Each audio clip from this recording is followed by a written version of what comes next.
Hello and welcome again to RC Model Reviews on YouTube. And yes, it's me in here inside this welding visor, and this is the visor I'm using for the RC Model Reviews video visor project that will be online shortly in video and web page form. Now, as you can see, this is a standard welding helmet. Now, I should point out, this isn't a video about the video visor. It's the normal, not so weekly news, but I thought I'd give you a bit of a sneak preview of what's coming up. So here's a standard welding visor, and as you can see, when you put it on, it's very dark in here. It's got this little window in the front, which is great because you can actually see out there. See, if I put my hand in the back here, if I get the lighting right, see, you can see my fingers. There's actually a clear window here. So when you put this on, you can look through that window and launch your plane. If you don't like to launch in FPV mode, if you want to see the actual plane from the outside, normal view, you put this little flap up. Because on this little flap, I'm probably going to be putting the LCD. So once you've launched your model and you're happy that it's flying, you just flip down the flap and the LCD appears before your very eyes, complete with the picture that's coming from the camera on the model. Couldn't be simpler, could it? And of course, on the side here, we'll bolt our receiver. Our receiver's on there, and a battery perhaps bolt on this side. So everything will be contained on this visor. And you can put another antenna on the top if you want to. So it'll be an all-in-one, easy to put on, easy to take off thing with no trailing wires or anything. It'll make life a lot simpler for those people who want to do a bit of bareback FPV or even more long-range FPV. You never know. So project is well underway. I've been going through all the LCD panels that I can get my hands on, and unfortunately the best panel for the job was sourced from a Chinese company that then stiffed me for 60 bucks and their website's gone. So I guess it's not a good thing to recommend that particular product or supply to you. So I had to go back to the drawing board a little bit and use another panel, which wasn't quite as good, but it's from a lot more reliable supplier, so at least you can buy it without losing your money like I did.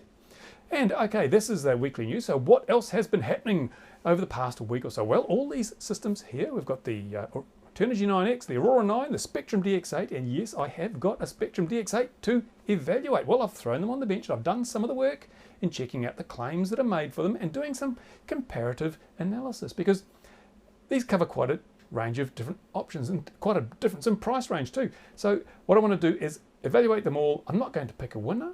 Why should I pick a winner? Because everyone's needs are different. If you've just got a little foamy and you want to fly it around, do you need a DX8? Do you need an Aurora 9? Maybe the Turnigy, the $60 Turnigy would be better.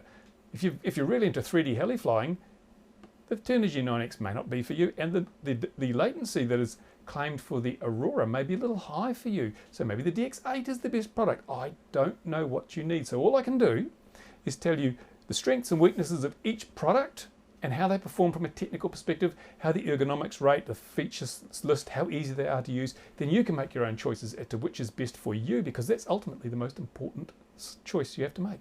So that's what I'll be doing. The videos will be coming up very soon. And suffice to say, I've put them on the bench, I've put them on the spectrum analyzer, I've measured the latency and all those things. So at least I can give you a good idea of how well they're designed and how well they work to specification. And one thing that you'll want to know is the Spectrum DX8 really the leader in the 2.4 technology now? It's been a couple of years since I did my first 2.4 gigahertz roundup reviews. And at that stage, the Free Sky was the best, tied for first place with the high-tech AFHSS system, whatever it is. These two systems tied because they're both equally good, but things have moved on. It's been 2 years since I did that review series. So has the DX8 or the DSM-X, has that surpassed those other technologies? So what is the best option for 2.4? I'm going to do these three to start with. Then hopefully I'll be able to get my hands on a Futaba 8FG, but Futaba, like Horizon, they don't really want to know me because I think they fear that I may find out bad things about their product if there are any, and I don't know because I've not seen the product. I have had my hands on a JR11X0, but I really want to look at the new JR-DMS-S system, which, to be totally honest with you, looks to be almost identical to DMS-X. They're not compatible, but the concepts are identical. So I would expect the new JR system would be every bit as good as the Spectrum system. And I guess it depends on which flavour you like your vanilla milk as to which one you would choose.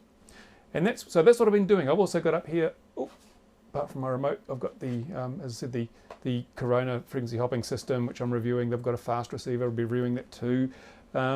Lots of stuff also on the bench behind me that I've got to do. And I've got people have been emailing me and saying, hey, look, when are we going to see this FPV visor? You know, this thing in its completed form with all the instructions on how to build it ourselves. When are we going to see the FPV articles that you have been promising?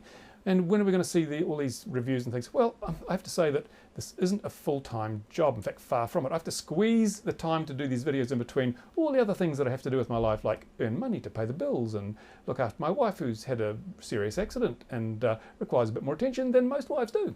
So to that end, I really have trouble sometimes getting the time I need to do this job. I'd love to do it full-time. I'd love to turn this into something like an online magazine where, I mean, people used to pay big money for RC Model Review, RCM and Model Airplane News and all those magazines, so there must be a way of making money out of something like this, especially something that's totally objective and not swayed by advertising, as RC Model Reviews is totally objective.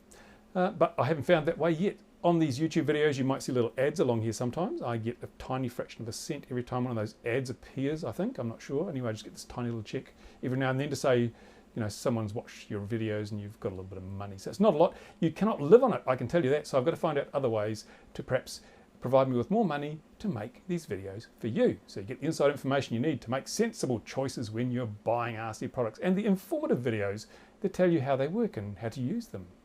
So that's about it for another Not So Weekly week. I've got to go, I've got things to do. Thank you for watching. Thank you for subscribing. And if you've donated, thanks for that too. If you haven't, shame on you. Go to the website, click on the donate button and throw me a few paltry cents so that I can spend more time making these videos. I'll see you next time on, oh, by the way, did you notice that I've got the big light going again? I've had to burn baby seal oil to make this light go, and it's given us a really warm winter down here. Normally it's cold as anything, but all the heat being thrown into the environment by this light has meant that down in this part of the world we've had a really warm winter. It's been great. I might get another light like that. They work wonders. Thanks for watching. See you next time.